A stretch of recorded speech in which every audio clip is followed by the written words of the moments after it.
Hello, adventurers! Did you miss us? Well, we missed you. It seems we do this every year where we get busy with holiday and school stuff and have to take a break from the show.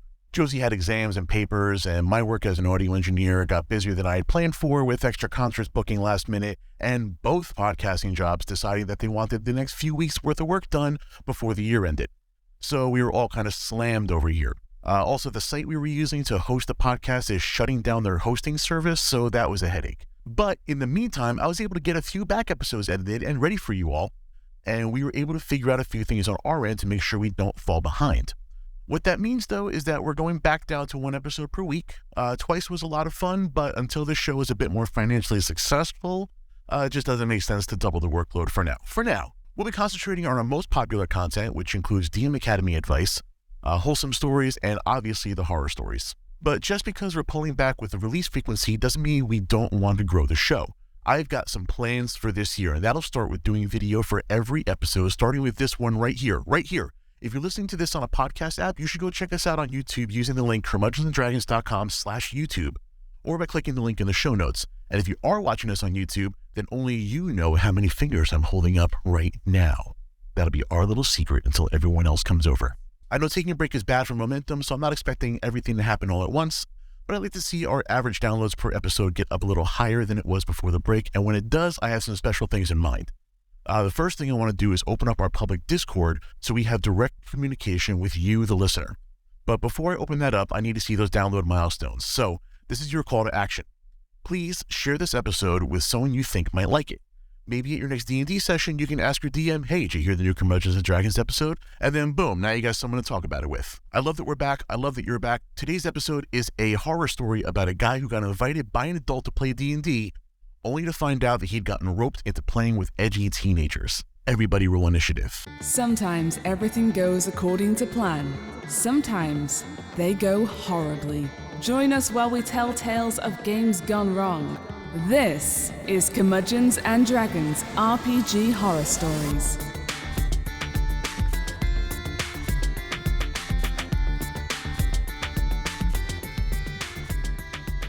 Hello, adventurers. Thank you for listening to Curmudgeons and Dragons. I'm Jason Portizo. Today I am joined by Ms. Josey Diaz.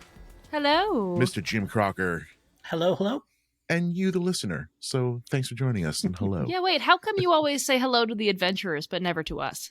We have to just say hi to you. Because you've been on the chat for like 15 minutes already. I already said hello. Okay. Like fair. A long time ago. Like you're already here. You don't say hello to people who are already here, Josey. It's not how hello works. That's not true. I'll say hi to you 3 or 4 times in a single visit. Do it right now. Hi. All right, cool. I didn't think she'd actually do it. I missed you guys. I missed everything about this. Whatever I said in the intro, it's all true. I'll record it later once I figure out what the hell it's going to be. But we took a little break. Happy to be back to this thing. A lot of bullshit has been happening in your games, and we're going to let's tell some stories and make sure that we still have the best games that people are playing. Dive on into the bullshit. Let's go. This is from Reddit's RPG Horror Stories by user Karate Hillcrest. Love it. 2 weeks before the time of this recording.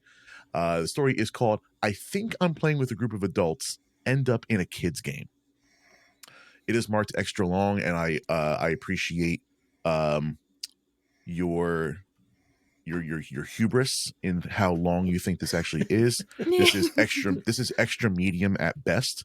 There's a story we are not going to cover that was listed as long, and it was 15 pages. Oh, it was crazy. I was watching Jason just scroll through it forever. Spoiler alert, didn't read it. So there was another one. I did read it. This one I did read it, and it was great. So Karate Hillcrest writes, one of the older guys I know, about mid-40s, approached me to tell me he was setting up a game of D&D and asked me if I wanted to play. I was pretty excited because I foolishly assumed this must be a group of seasoned pros who grew up playing it in the 80s. First mistake. Never make an assumption. Yeah. And never make an assumption. Don't you know? It makes an ass out of you and me. And umption. So even as a guy in my mid-20s, this felt like I was being...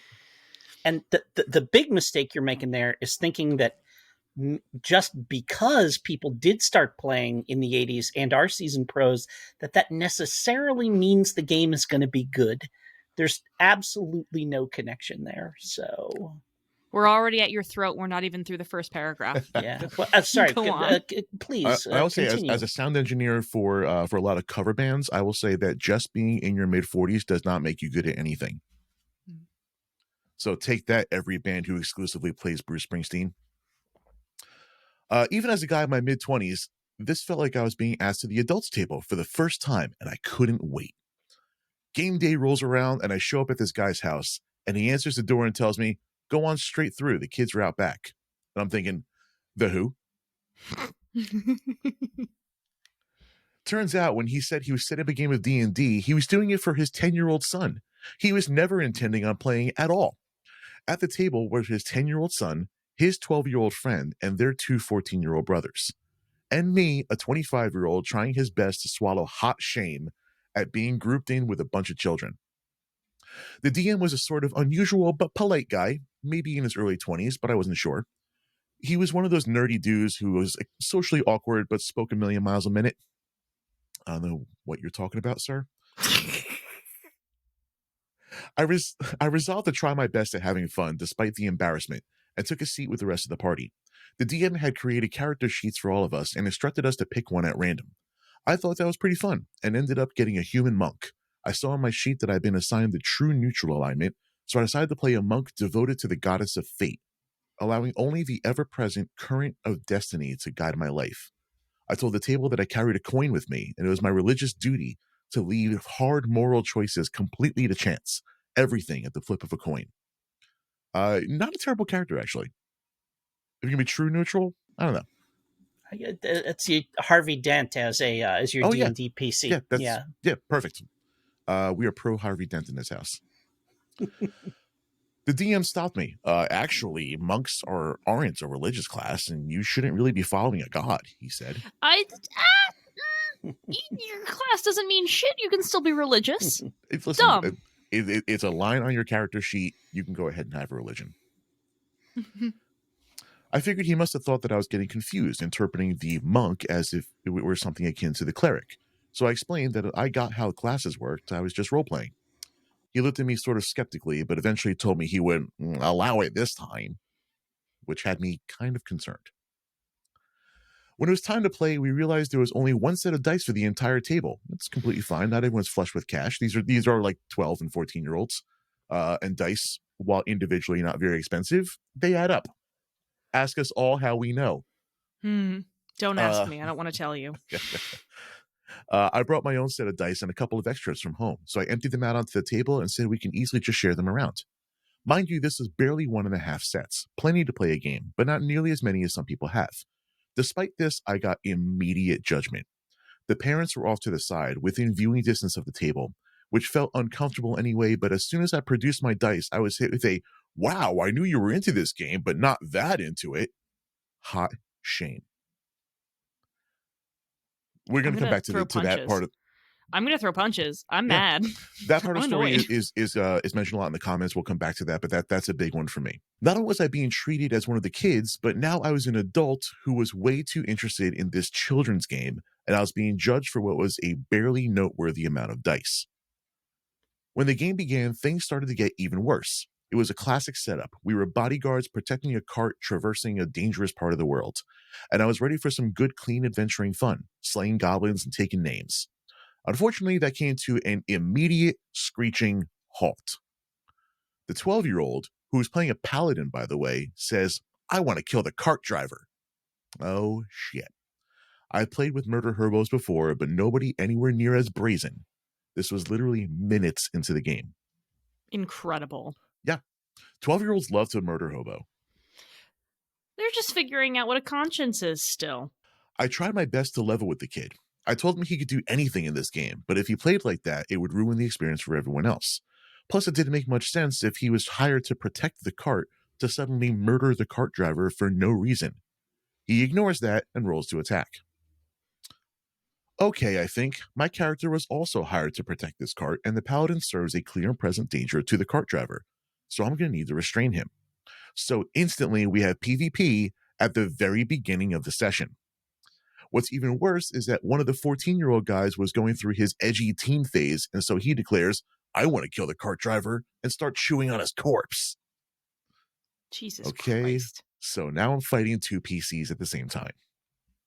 I would like to know what the fuck is up with that kid. There's a I'm going to say a 50-50 totally even chance that he either has some like sociopathy that he that needs to be uncovered and dealt with, or he's just a normal 14-year-old boy.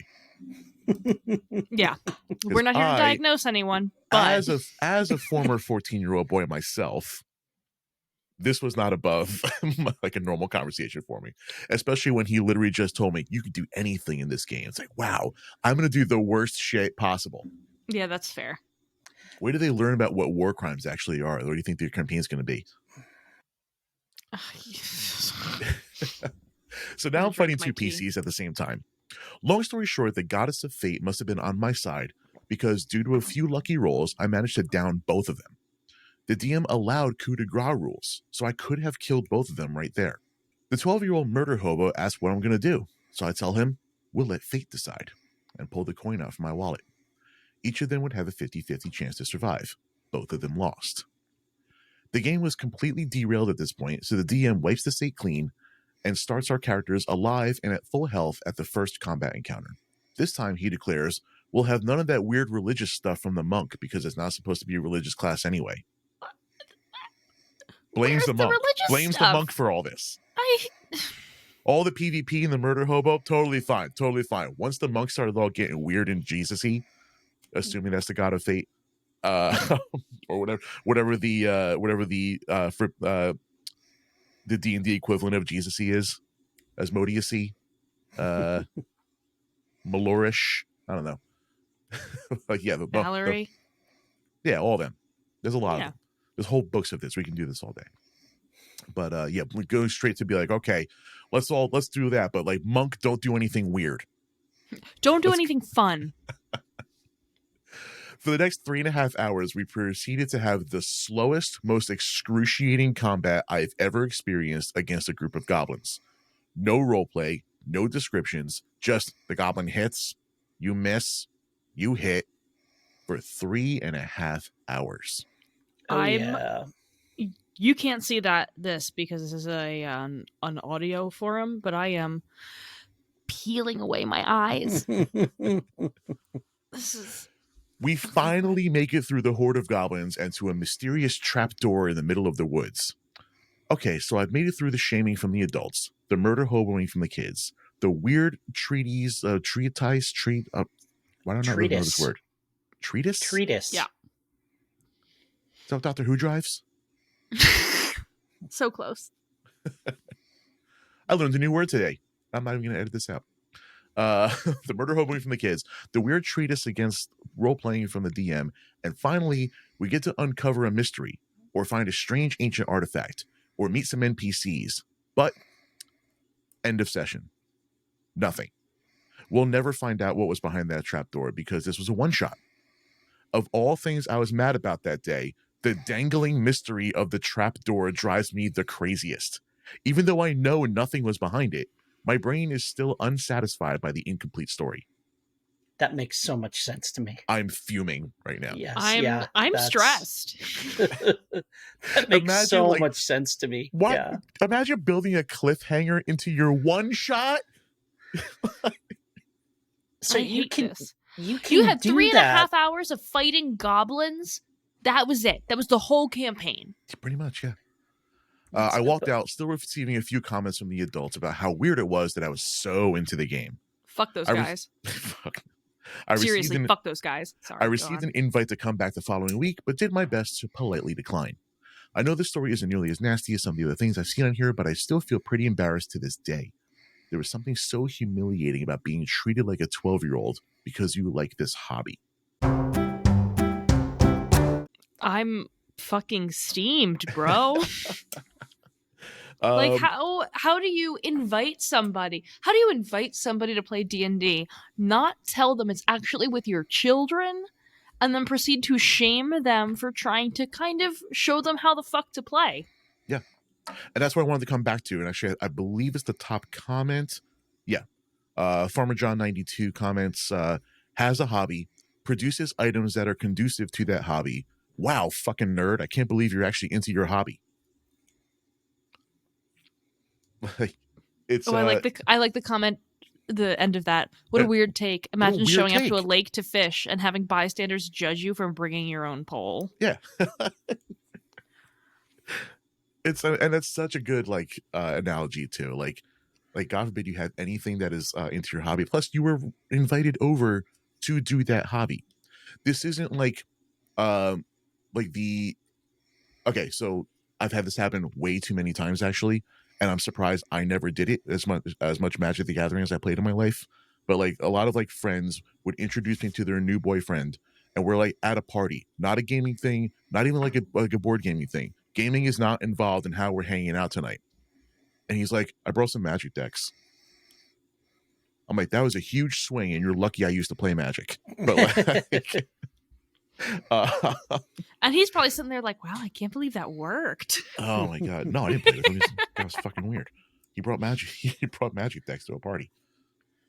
So I used to run into this. I used to run into this kind of thing that's happening in this story at the store occasionally, where clearly the kids are super into it, and the parents, and in most cases, like the dad, hates that the kid is super into it, but wants to give the kid, like, either the kid has just like pestered them until they caved, or is trying hard to be cool about like giving the kid what they want and letting the kid do their own thing, but cannot contain their contempt for the fact that this is what their kid is into.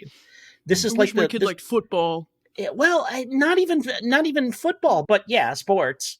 But it could be, it could be anything else. We talked about fishing. He doesn't want to go fishing.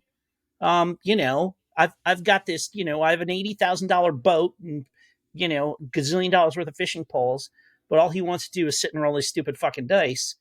We would encounter some of that. And like the dads would bring the kids and they would ask the kids if they had a good time. But like they would try to engage me in these like conversations sometimes that were kind of like head shaking, that like they couldn't quite believe that like I was as into it as I really was. It's they like, bro, I run presumed that this it was game store. Well, but that's like they assumed that it was like my job, and that I played D&D. I played this D&D game with the kids because I had to, because what I really liked was comic books or something like that. I don't know, but this like there's weird dynamics going on there with like the kids and the DM in the 20s and like the parents hanging out watching and stuff. Like the parents hanging out watching completely makes sense to me if you're inviting adult strangers over to play games with your kids. That feels like, Yeah, I mean, this was weird from literally the first paragraph, where it was like, oh, you like D&D? Why don't you come over and play at my house? And the OP is sitting here thinking like, oh, super cool. Like, I'm going to get to play with somebody that knows what they're doing. This will be fun. And he shows up and is like, oh, actually, I just need you to babasit. Oh yeah, definite bait and I'm going to supervise. The adults were there, and the DM was also in his 20s. So I don't know if there's a babysitting thing. I feel like they were. It felt like a trial run for a babysitting gig, where it's like, I'm going to watch how you interact with my kid, and then we'll see if we invite you back. This feels more to me like my kid is into this very childish thing that I think is very childish, and you, the 25-year-old, from me, my 40s, seem to be a child, and I think you should play this child's game with my child.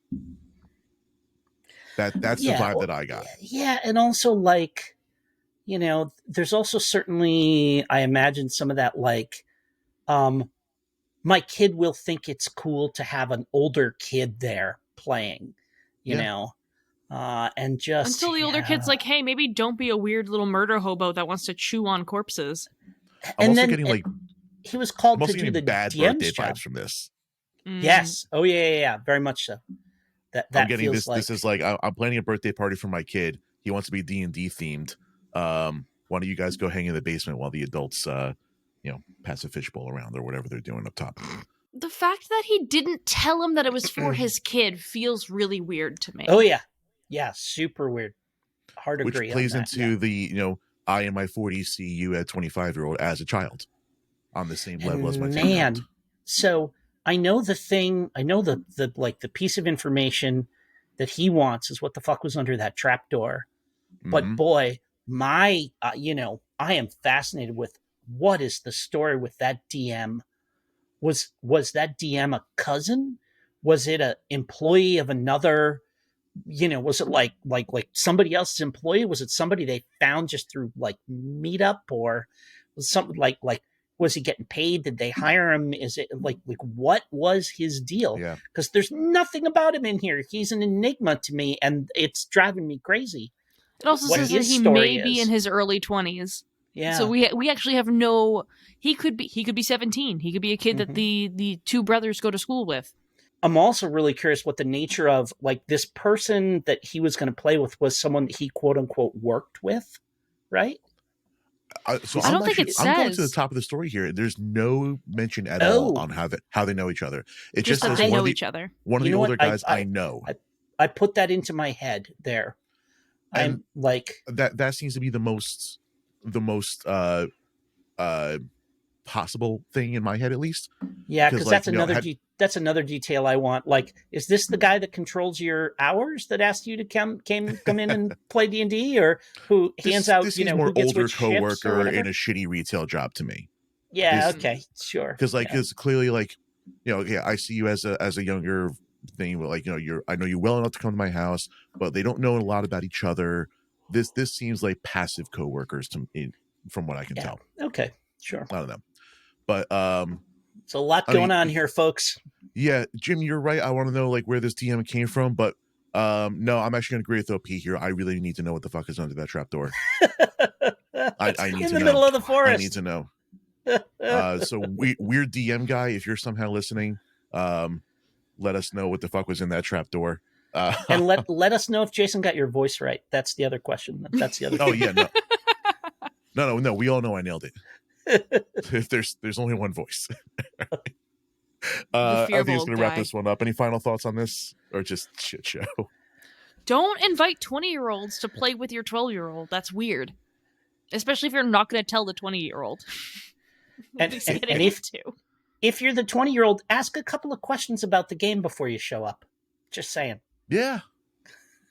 Say, hey, we're gonna play D&D at my house. Like, oh, cool. How long have you been playing? Yeah, there you go. That's a good opening question. Yeah, no, this actually, now that you say that, this feels like he was like, hey, do you want to come play D&D at my house? Okay, cool. And then they just parted ways. Let's do it. Just left. I'm leaving this with more questions than answers. Oh my god, this is how you get out. This is how you end up in the back of a van, guys. Ask questions. I was going to say, your game. He didn't end up handcuffed to a radiator, so that's not so. It's really not that much of a horror story. Not as bad as it could have been. This is an RPG wholesome story, I guess. Then, Jim. I'm done. I'm out of here, guys. Thanks so much. We'll see you in the next episode. Thank you for listening to Curmudgeons and Dragons. Please share this with your favorite adventurers and leave a review. If you have a tale we should tell, please send it to us at curmudgeonsanddragons.com/contact for consideration. You are now out of initiative.